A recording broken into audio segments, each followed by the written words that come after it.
Hi, Orlando. How are you? I'm doing great, Irma. How are you? I'm good. I'm good. Thank you. Thank you so much for being here with me today on my YouTube channel. We connected a couple of weeks ago where we did a live on my platform, Women in Leadership. And today we'll be talking about basically interview coaching. I know you're an expert when it comes to careers. So the first question that I do want to have for the people who do not know you is to tell us a little bit about who you are, what you do, and what services you offer. Awesome. Yeah, great question. Again, thank you for allowing me to be on your platform again. Orlando Haynes, I'm a talent acquisition leader. Been in the space for about 20 years now. Also, do coaching around interview, personal branding, and as well, I am an author and I host a podcast called Career Talks Podcast. So I do want to start digging deep into the topic of today, which is interview coaching. And the first question that I have for you is, what are the best practices to have a great resume? And when we think about resume, we also think about cover letter. So my question is, do we still need cover letters or not? So I would say cover letters are not something that we necessarily need all the time, but it doesn't hurt you. So to be on the safe side, I would say go ahead and make a cover letter because there will be some employers that will require you to upload a cover letter when you apply for the opportunity. But for the most part, recruiters typically don't read those. Some hiring managers may do, but I would tell you to err on the side of caution and just have a cover letter prepared just in case.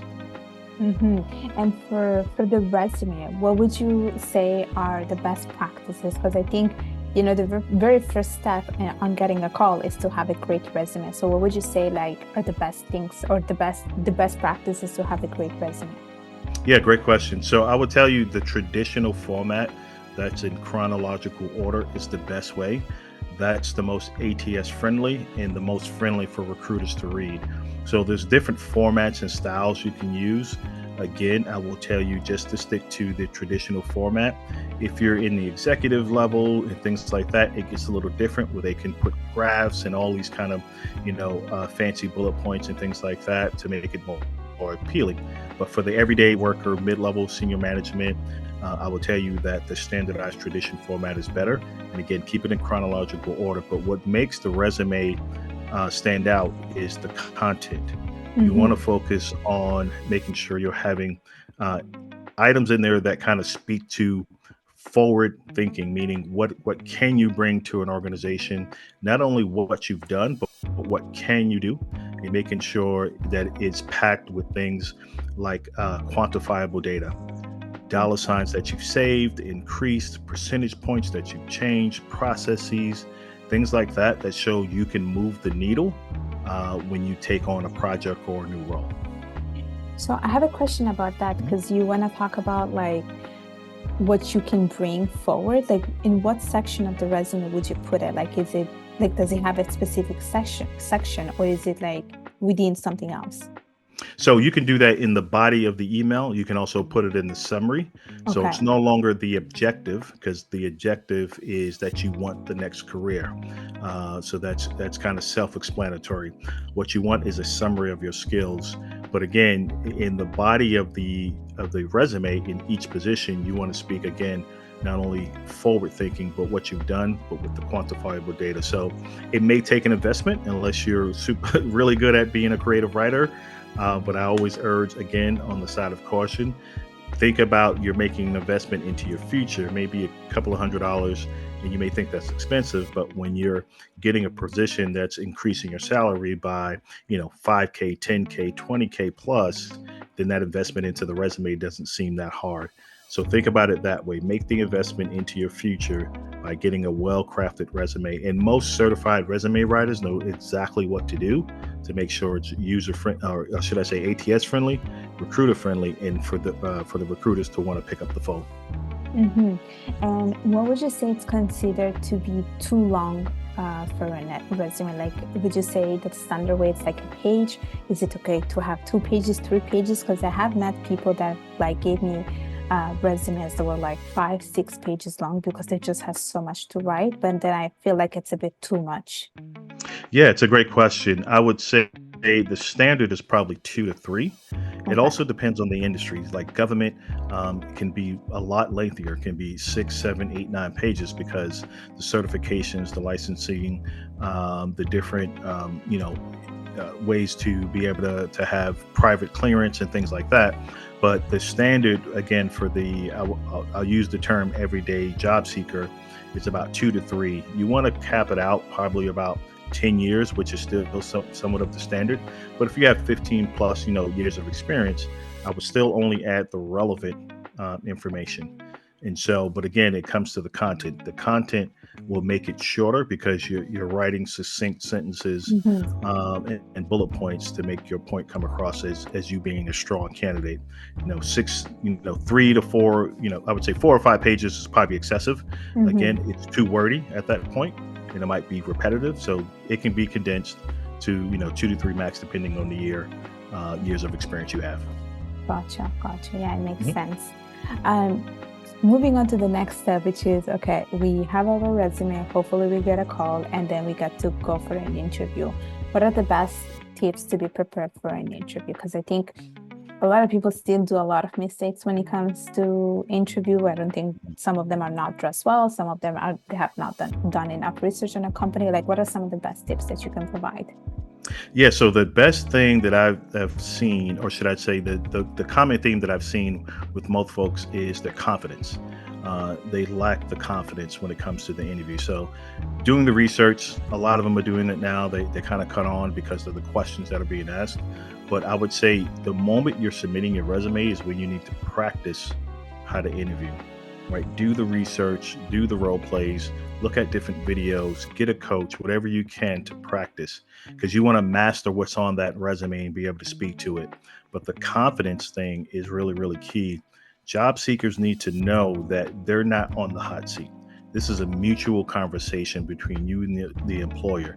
If they called you in there, there's a reason why they called you in there, right? Your resume said something to them that said he or she is valuable or can be valuable to the organization. Next is how do you verbally communicate that? There's a personality, all the little intricacies, eye contact, body language.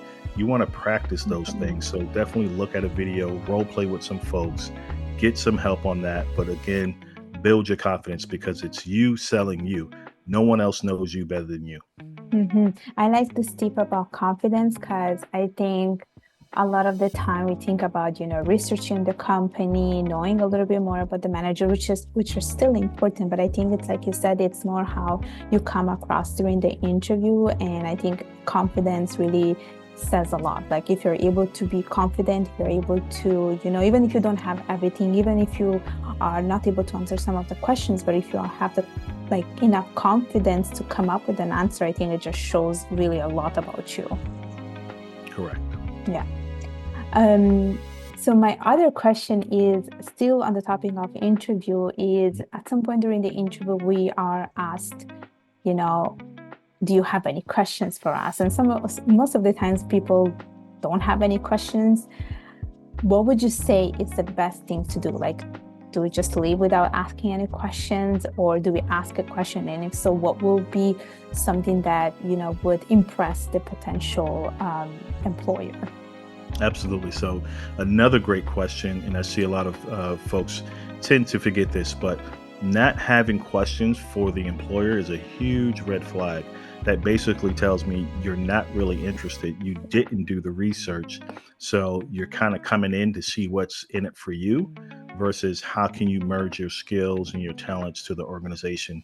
So, again, it's a mutual conversation, it's a give and take. The best practice I would tell you is to, once you've done the research, and you've researched the job description a little bit more, you should have at least 3 to 5 prepared questions.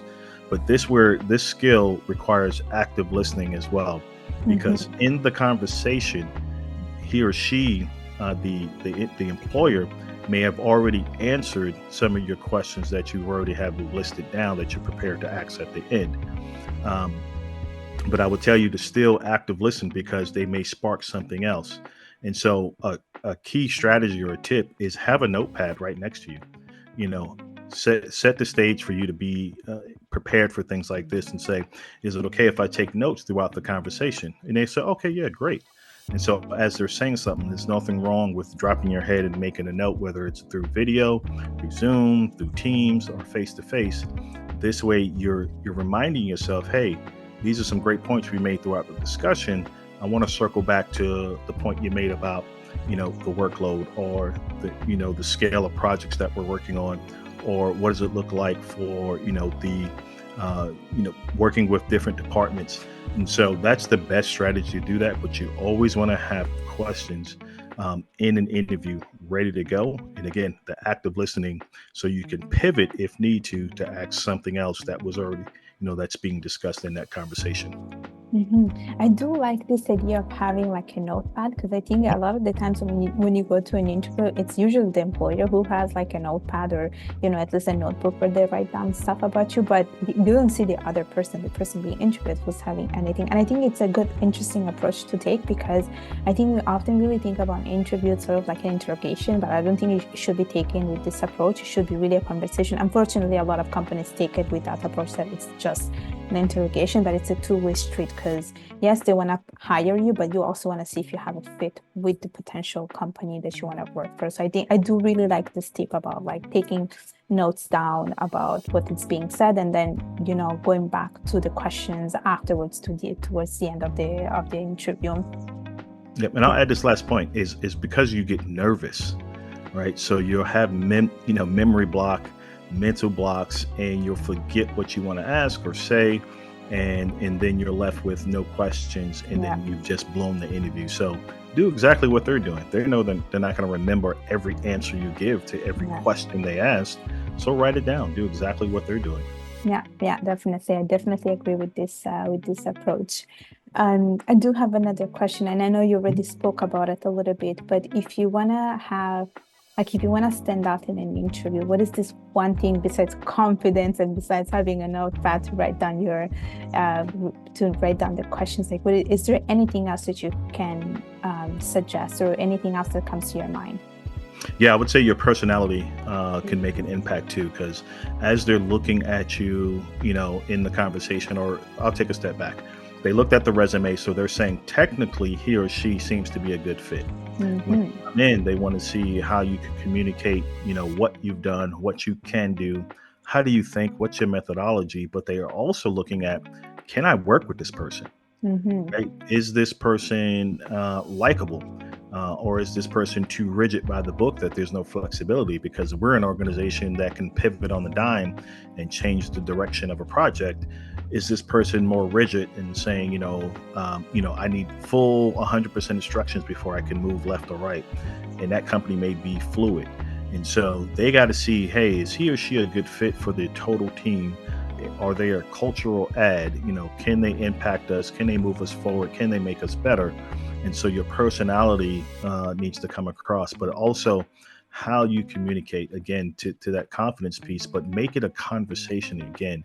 I think if you can break the ice in the beginning, and have it more engaging, and maybe there's some laughs in between, find some commonality between you and that interviewer, as well, that again makes it more likable, to where they're saying, hey, I spoke with Irma. I think she would be a phenomenal, VP of marketing. She's done this, she's done that. I love her personality. I believe she can drive the team forward, because she has that approach that people are just naturally drawn to her. And so those things like that really stick out. But at the same time, you're looking at the interviewer the same way. Can I work with this person? Are they too rigid? Are they by the book? Do they have any flexibility? So Yeah. personality also and likability is huge in an interview. Yeah, I agree. I went through those episodes or experiences in the past. I definitely agree that yes, you have to show your personality, but you also want to see if the other person has a good personality, could be a good match for you or not, a good fit. I do think, like I said, it's like a two-way street. It's never a one-way street. Yes. Absolutely. One last question before we conclude our interview is about the follow-up after an interview. Is it like, what would you say is the best practice? Do we follow up after 2 weeks? Should we follow up? Should we not follow up? Because we also don't want to sound like we're desperate for a job. What's the best approach in this case? Yeah, so I would tell folks to follow up, but here's the best practice on how to follow up. Ask the interviewer what is the best way and best time to follow up. So this way you're not following up too little or too much. So if they tell you, hey, give us about a week and a half to 2 weeks, mentally make that note, write that down on the paper if you have a notepad, and take that time to craft. But what you're wanting to do is after that interview is send a note, saying Mhm. thank you for the interview. That's still warranted today. There's nothing wrong with that. Sending a quick message, but each message you're sending back to the person because you may have met with 3 people in that day. You want to make each note back to them unique based on the conversation you had. Don't just say, hey, thank you for your time. I really look forward to this marketing role.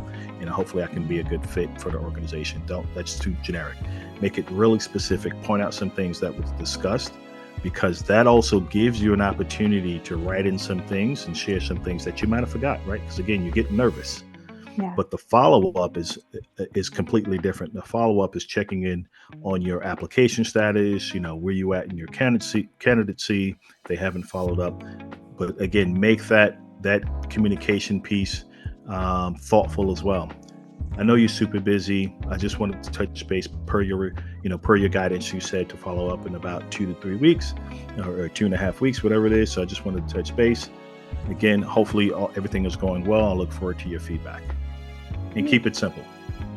Okay, well, that was very, very informative and insightful, and definitely a lot of my audience will find this very, very valuable. I definitely learned a lot about this because I never had like, I never followed up. No, no, sorry, I didn't. It's not that. I never actually sent a thank you message. I would usually Mhm. follow up, but I think it's like you said, like, make it a bit more, make it a little bit more, how to say, like, Unique, personable. unique. Yep. Yeah, personal. I think it's very, very important, and I think it's important to add that personal touch, rather than just saying, okay, thank you for this and that's it.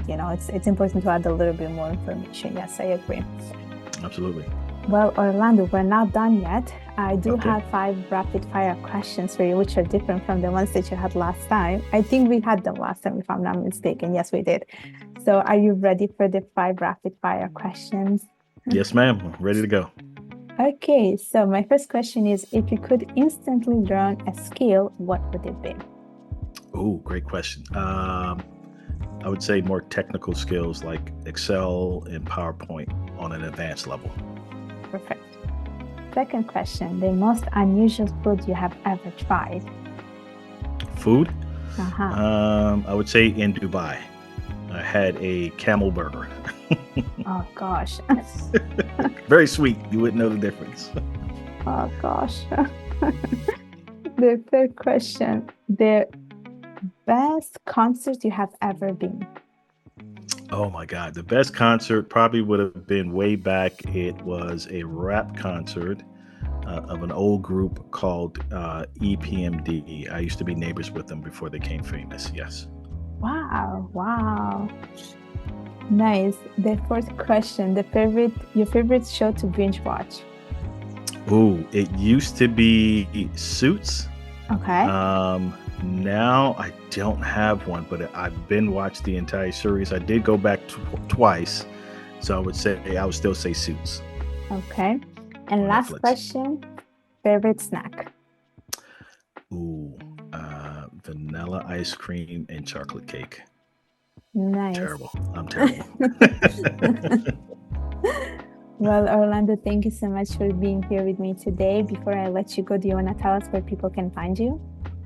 Thank you so much again, Irma, for the conversation and the platform. I look forward to having you on mine, which is the Career Talks Podcast. You can also find me on careertalkspodcast.com, as well as LinkedIn at Orlando Haynes. That's probably the primary focus. So, but look forward to, connecting with anyone who has questions. And again, make sure to follow Irma. She's amazing. Thank you, Orlando. Thank you so much. Well, thank you so much for being here with me. And that concludes our interview. Bye. Thank you.